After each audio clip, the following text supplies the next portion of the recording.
블레셋 사람들이 이스라엘을 침해 이스라엘 사람들이 블레셋 사람들 앞에서 도망하여 길보아 산에서 엎드려져 죽으니라.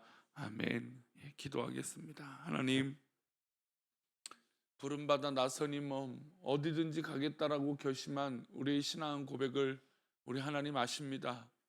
오늘도 우리가 그렇게 기도하기에 이 시간 새벽에 나와 하나님께 기도합니다.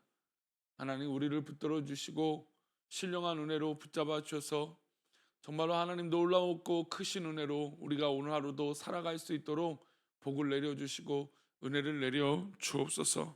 주께서 역사하신 그런 하루가 되길 원합니다. 우리 귀한 성도들의 삶을 하나님 붙잡아 주시고 하나님의 크신 은혜로 승리하는 복된 하루가 되도록 인도하여 주옵소서. 이 시간 1,000번째로 드려진 예물과 범사에 감사하여 드려진 예물을 주님 기뻐 받아 주시고 어디든지 가겠다라고 하는 신앙의 고백이 우리도 오늘 이 새벽에도 있어 하나님 부르신 뜻대로 살아가게 하여 주옵소서. 감사하고 거룩하신 예수 그리스도 이름으로 기도올리옵나이다. 아멘. 권불 10년 화무 11홍이라고 하는 말이 있습니다. 이 말은 권력은 길어야 10년이다라는 것이고 꽃은 한 열흘 정도 예쁘게 꽃이 핀다. 물론 뭐 열흘이 더 가기도 하겠지만 이제 절정기를 말하는 것 같아요. 그렇습니다. 인간의 권력이라는 것이 막 영원할 것 같지만 영원하지 않죠. 우리가 뭐 연예인들을 봐서 알겠지만 막 대단한 스타가 있어도 뭐 슈퍼스타가 있고 뭐 인기 있는 사람이 있어도 향후 뭐 한 또 수년 지나면 또 까마득하게 잊혀지는 것이 사람의 기억이고 또 그런 인기와 권력이라는 겁니다. 사실 정치인들은 국민의 투표와 어떤 기대를 받고 정치를 하는 것이죠.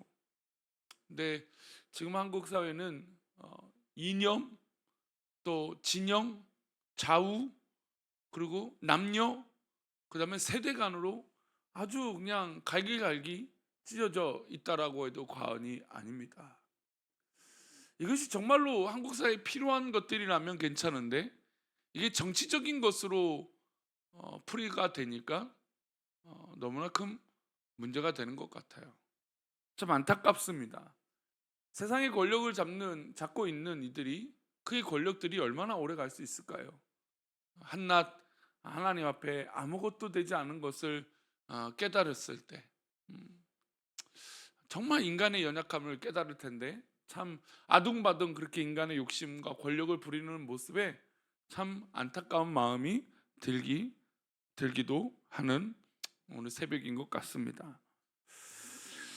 아무리 인간이 대단해도 아무리 den단한 지혜가 있더라도 뭐 인간은 한계가 분명히 있죠. 오늘 우리가 읽은 이 본문은 누가 죽냐면 바로 사울 왕이 드디어 어떻게 보면 하나님 뜻 가운데 죽게 됩니다. 사울이 어떤 사람입니까?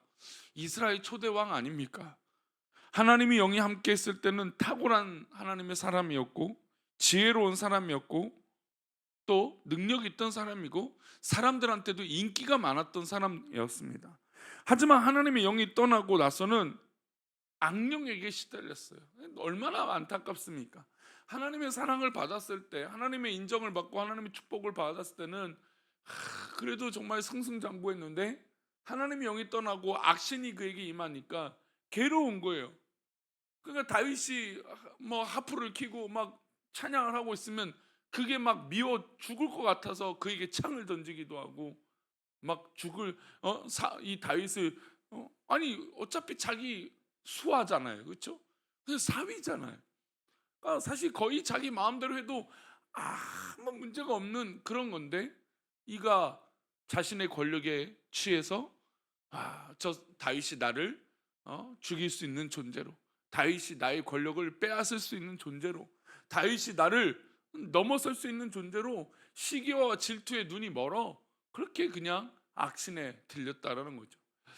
악신에 들렸다라는 건 이제 마귀에 들렸다, 또 악한 마음에 사로잡혔다, 질투에 눈이 멀었다. 참 너무나 불쌍한 존재죠. 아무리 대단한 권력이 있어도 어떻습니까?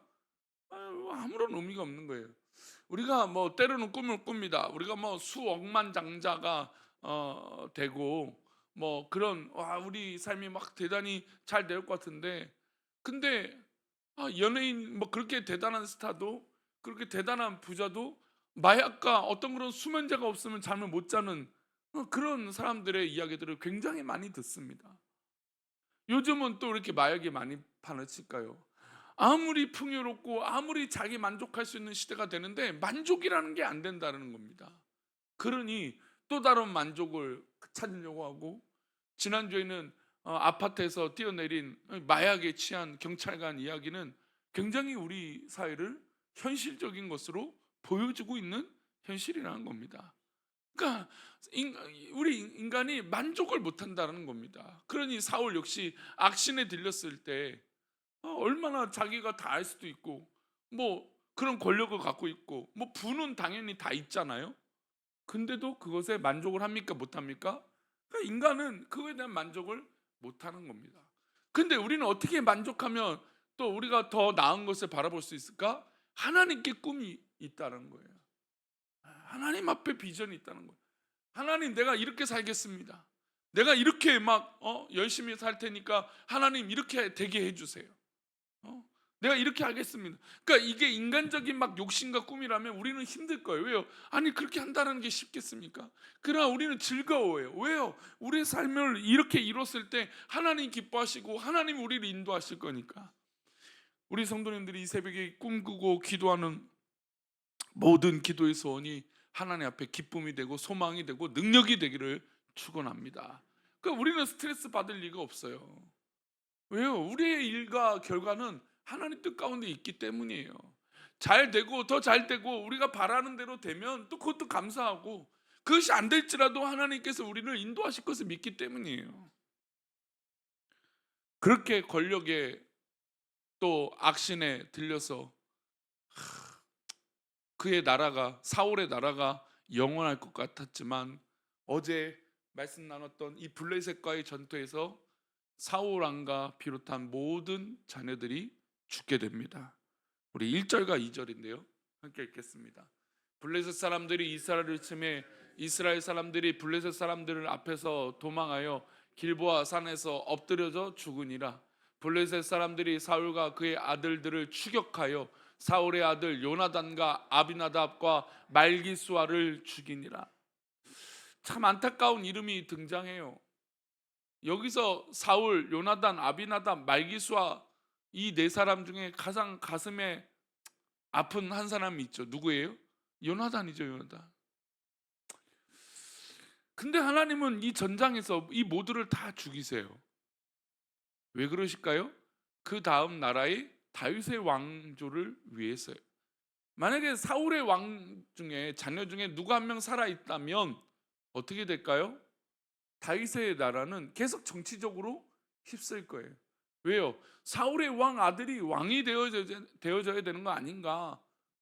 다윗이 아무리 하나님의 기름 부음을 받았다고 그런 사람들 생각에 아니 사울 왕의 자녀가 저렇게 있는데 저렇게 할 수 있는가?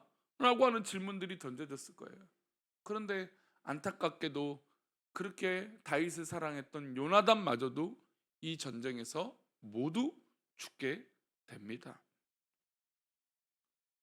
6절 말씀은 이렇게 또 얘기해요. 6절입니다. 사울과 그의 세 아들과 무기를 든 자와 그의 모든 사람이 다 그날에 함께 죽었더라. 무기를 든 자라는 것은 이 사울과 이 왕자들에게 가장 따랐던 사람들이에요. 신뢰할 만한 사람들이니까 무기를 맡겼던 거죠. 그러니까 이들마저도 이 날에 다 함께 죽게 됩니다. 사실 이 일은 이미 예견된 일입니다. 사울이 블레셋과의 전투를 앞두고 하나님께서 꿈으로도 말씀 안 하셨고 우림과 둠빔으로도 말씀 안 하시고 선지자라도 응답하시지 않았어요.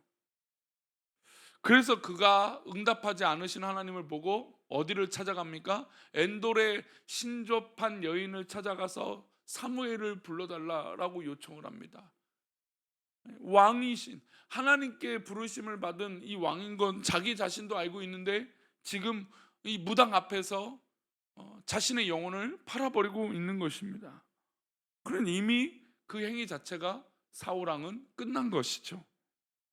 하나님이 그런 악한 일을 행하는 사울을 이렇게 인생의 끝을 보게 하시는 것은 어떻게 보면 당연한 것이었고, 아니 사울 스스로가 벌어들인 일이라는 것이죠. 하나님이 이제는 다윗을 위하여 이 위협할 정적조차도, 그러니까 그 사울의 자녀들도 조차도 남기지 않게 하나님은 다 정리하신 것입니다. 그리고 안타깝게 사울과 그의 자녀들은 유린을 당해요. 9절과 10절입니다. 함께 읽겠습니다.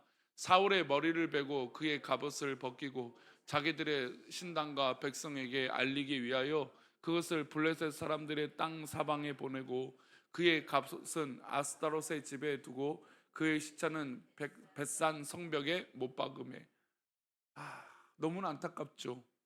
그래도 한때 한 나라의 왕이었는데 그의 최후는 그냥 사람들의 놀림꾼이 되고 시체는 유린을 당하는 꼴이 됩니다.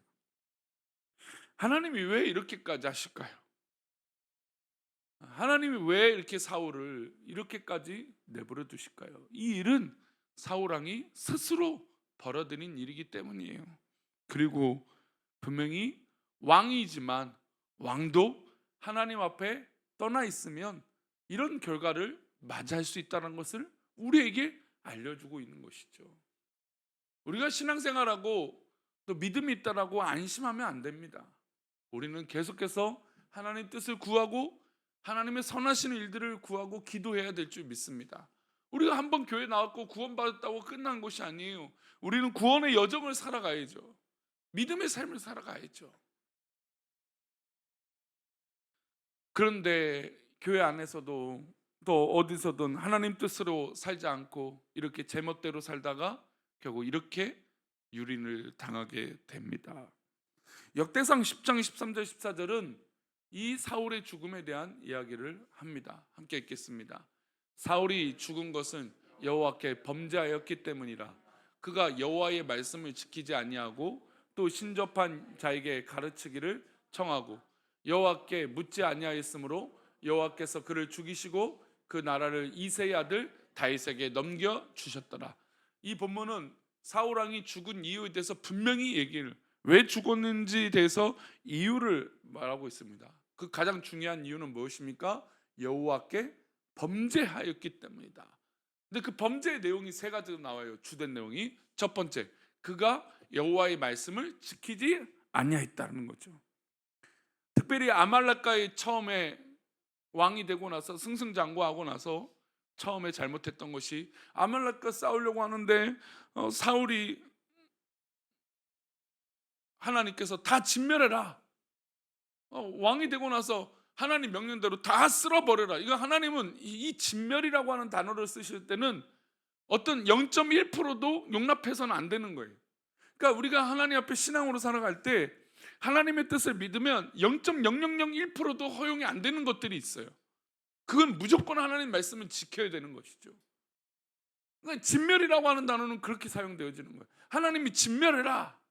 근데 아말렉과 전투에서 이기고 나서 좋은 것들은 남겨두고 또 이렇게 하면 좋겠지 했던 것들을 살려주고 그 자기 마음대로 하나님 말씀을 지키지 않았어요.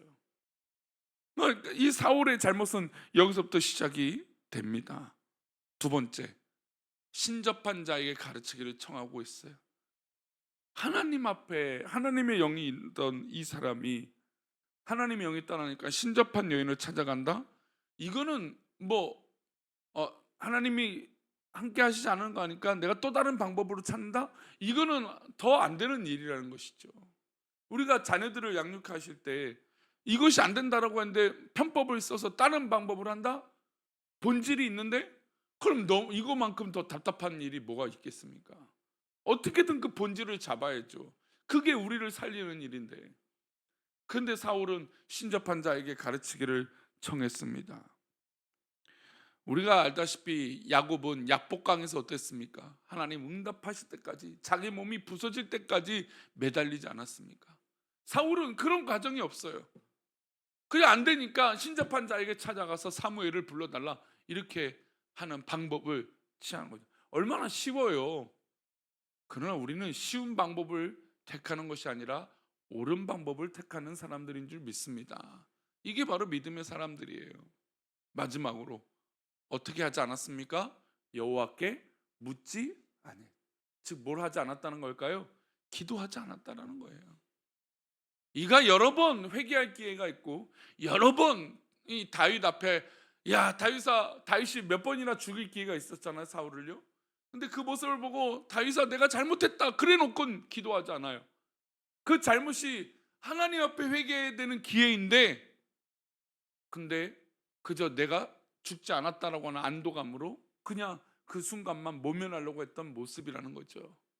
즉 기도하지 않는 사람들의 모습에 이런 핑계가 있다라는 겁니다. 기도하고 하나님께 여쭤와야 하는데 그는 행동부터 앞섰던 사람입니다.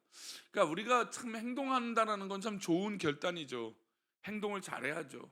근데 행동보다 기도가 먼저인 줄 믿습니다. 사울은 이것에 문제가 있었던 것이죠.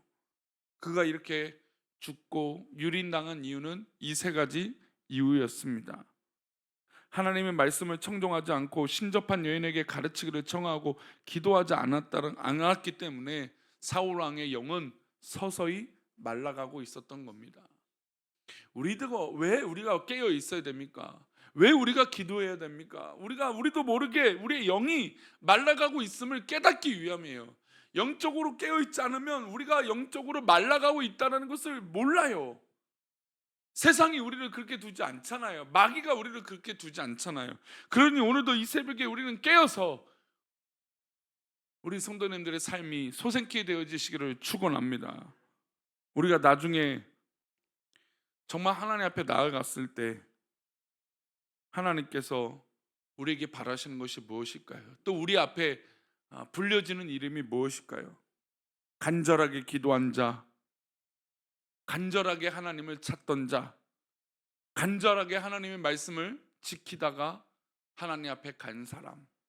우리 그렇게 신앙생활 해야 되지 않겠습니까? 우리 그렇게 우리의 인생의 삶을 목표를 두고 달려가야 되지 않겠습니까? 우리 성도님들 소원이 있고 바라는 것들이 있기를 바랍니다. 근데 그 바라고 소원하는 것들이 하나님 뜻 가운데 있기를 바라고 끝까지 하나님의 뜻에 순종한 일들이 되기를 바랍니다. 그러면 잘 될 거예요. 하나님 복 주실 겁니다. 하나님께서 더 잘 되게 하실 것을 믿습니다. 우리 성도들이 그렇게 살고자 할 때 하나님께서 우리 성도님들의 인생을 아름답고 존귀하게 이끌어 주실 것을 믿습니다.